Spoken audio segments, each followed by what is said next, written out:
ये लोग आपको क्या लगता है, क्या तहरीक इंसाफ में कोई फॉर्म ब्लॉक बनेगा या फिर ये कोई नई जमात बन सकती है?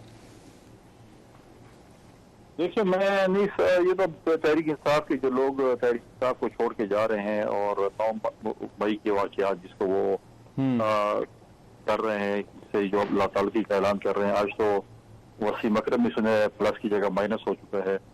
और अब ये तो उनका अपना फैसला है कि क्या करते हैं, जहांगीर तरीन साहब के ग्रुप में जाते हैं या अपनी कोई हमख्याल कोई अपना ग्रुप बनाते हैं, जो भी करते हैं। लेकिन तहरीक इंसाफ में प्रॉब्लम ये है कि तहरीक इंसाफ में जो है कोई एक लीडरशिप नहीं है, वो सारे जो है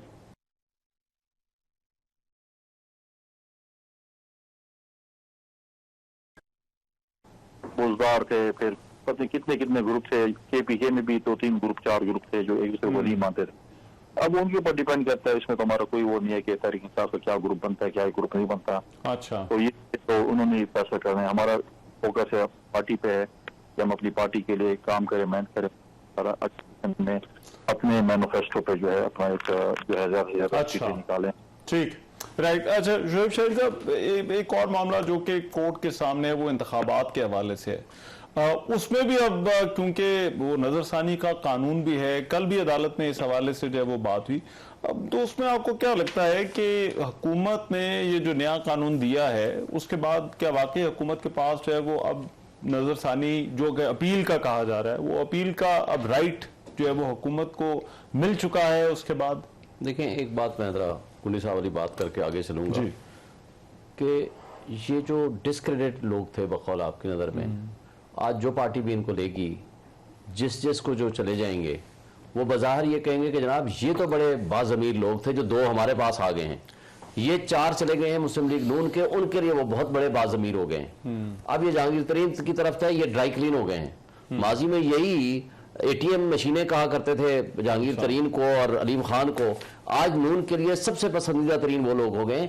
अगर आपने जमहूरी और सियासी बका के लिए, जमहूरियत की बका के लिए काम करना है तो फिर आप डिस्क्रेडिटेड लोगों को आप दफा करें, let them play their cards, जो जहां भी जाना चाहते हैं। लेकिन सारा मामला जो इस वक्त ये कुछ हो रहा है, ये जो हम जोड़ तोड़ डिस्कस कर रहे हैं, लोगों का इधर जाना उधर जाना, ये सारा इंतखाबात से जुड़ा हुआ है।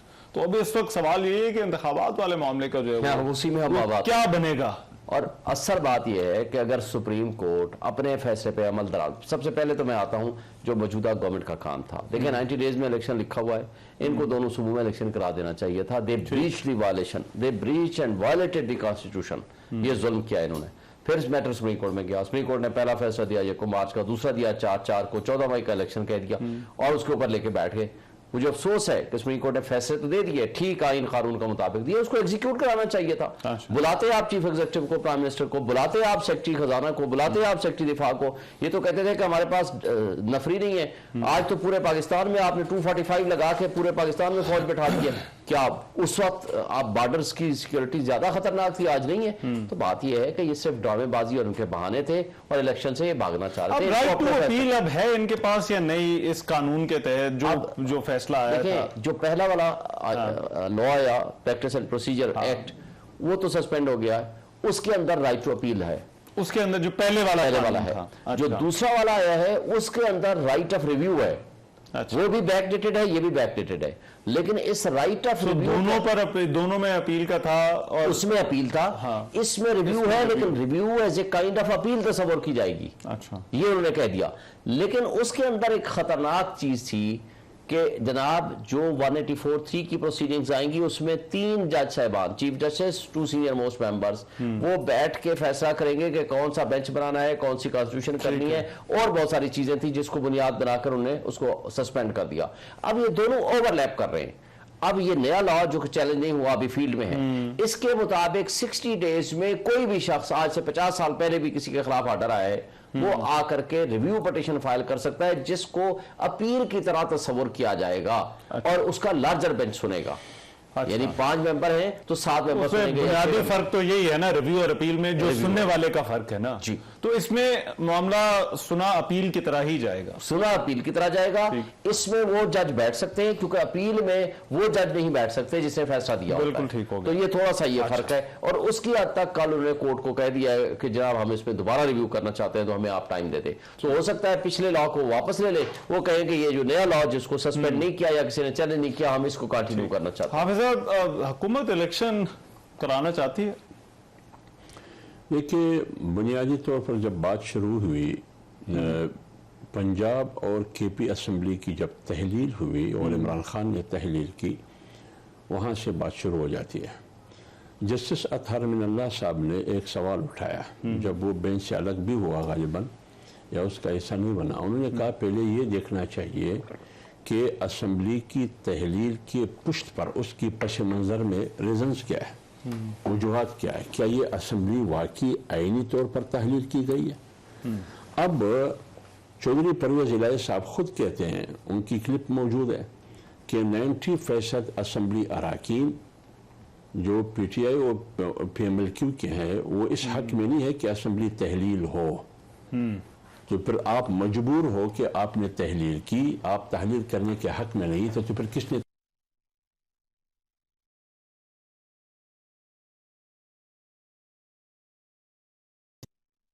जिसकी उनकी खुद गुफ्तगू उस पर सबूत के तौर आप पेश कर सकते हैं। तो अतहर मिनल्लाह साहब ने कहा कि ये देखिए कि ये आईनी तौर पर तहलील हुई है या नहीं हुई है, एक बात ठीक, लेकिन उसको तो डिस्कस ही नहीं किया गया, उसका नोटिस ही नहीं लिया गया। दूसरी बात यह है कि 90 दिन में इलेक्शन करना ये आईनी तकाजा है, बिल्कुल है, लेकिन जब आप 90 दिन में इलेक्शन करेंगे तो इससे पहले कुछ चीज़ें ऐसी हैं जो 90 दिन में इलेक्शन करने के लिए ज़रूरी है। वो है साफ और शफाफ इलेक्शन करना। अच्छा। अब साफ और शफाफ इलेक्शन कब होंगे ये इलेक्शन कमीशन आपको बता सकता है। और फिर दूसरी बात यह कि मरदमशुमारी, खाना शुमारी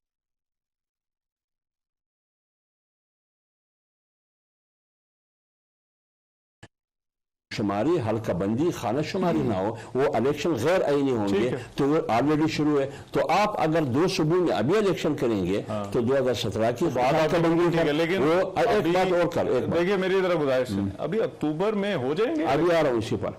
अब 90 की नंबर तो हमने सामने रखे, लेकिन उसके लिए जिन शरायत, जिन लवाजमात की जरूरत है उसको हम डिस्कस ही नहीं करते हैं। अच्छा। और सोमोटो जो आपने लिया है गुलाम अहमद डोगर की केस में, केस डोगर का है, सोमोटो बीच में से आ गई। अच्छा। ये सारे वो सवालात हैं जो जजिस ने खुद उठाए।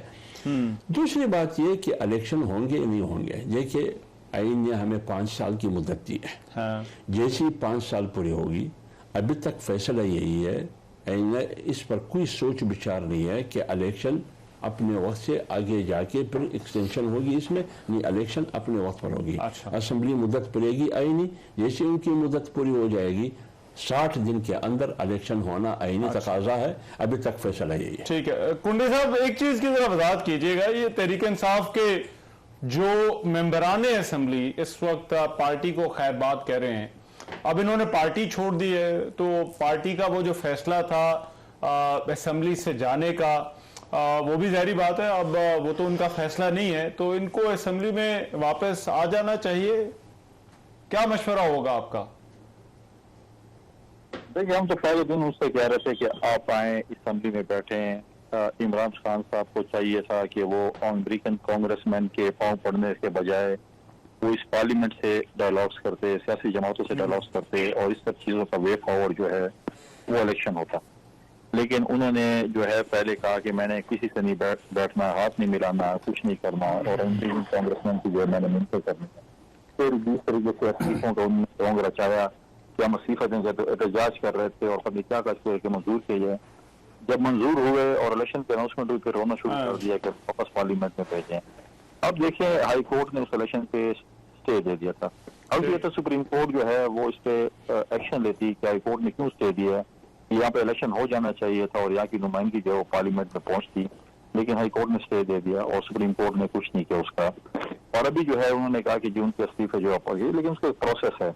हाँ। जब तफसील फैसला आएगा स्पीकर साहब देखेंगे कि उसको क्या उसकी नहीं, लीगल। वैसे वो तो चले कानूनी मामला है, लेकिन सियासी तौर पर आप क्या समझते हैं? क्या अब जबकि इन्होंने पार्टी को खैरबाद कह दिया है, तो फिर क्या इनको वापस आ जाना चाहिए असेंबली में? देखिए अभी तो एक ऐसी एक खिचड़ी बन चुकी है, कुछ लोगों ने अगर पार्टी को खैरबाद कह दिया और वो उससे पहले भी लोगों ने